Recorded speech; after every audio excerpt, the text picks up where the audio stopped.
Here I am with Asbo No2 again, and I'm just checking on the fuel flow, the fuel availability to the float chamber, and I don't think that's anywhere near enough. I rode this bike up and down the lane yesterday afternoon, and although it went well, after I gave it a fair handful of throttle, it sort of spluttered and died a bit like it was running out of fuel.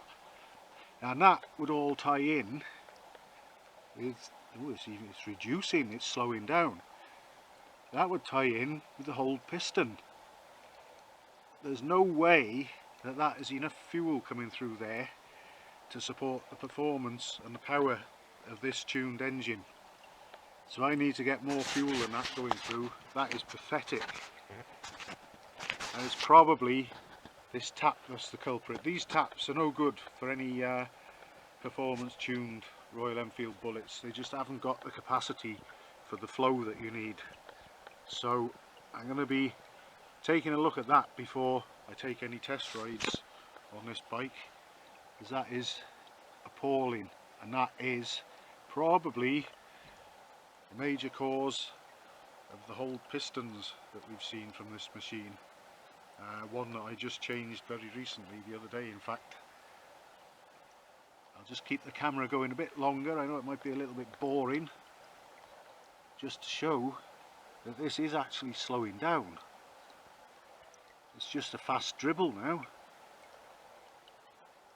I'll stop filming, but I think I've shown enough there to definitely say that that needs dealing with. We've got to get a lot more fuel flow going through than that. It's slowing down some more. I wouldn't even be surprised if before long it stops. But I'll carry on for another 30 seconds or so,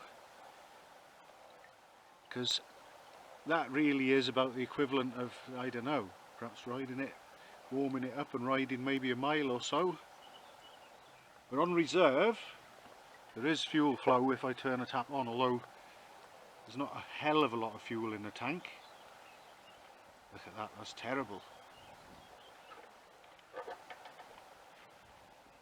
That's not good enough at all. Right, I'm going to deal with that. Watch this space. Right, well here we are. We're going to take a second look at the fuel flow in a moment, and I stripped the fuel tap, I had it apart, and there's a little rubber disc in there with 4 holes, well 5 holes in it, one in the centre, 2 for location dowels and 2 for the reserve and on positions of the fuel tap. And the centre one, the outlet, centre hole is the outlet, and the 2 holes for reserve and the main fuel. I've carefully used these, they're for working, punching holes in leather, and I've managed to enlarge 3 of the holes in the little rubber disc in there slightly to improve the flow. And I've also taken the precaution of adding this filter so that if any dirt comes through, it's not going to get into the float bowl or the jets and cause any trouble. So this is the flow we've got now. That's the tap in the on position. That's a lot healthier than it was before. Hopefully you're seeing that. Right.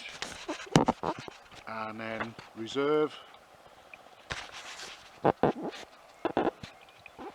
That's a big improvement over what we had before, so I'm not worried about fuel starvation possibly leading to another hold piston. So I'm getting nearer and nearer to feeling confident enough to taking this out for a run. Next thing I'll do, I've just had the spark plug cap off to get the lead out of the way of what I've been doing. I'll put that back on now, otherwise it could get a bit embarrassing if I forget and then try and start it. So I think we're possibly ready to be going for a trial run shortly, fingers crossed.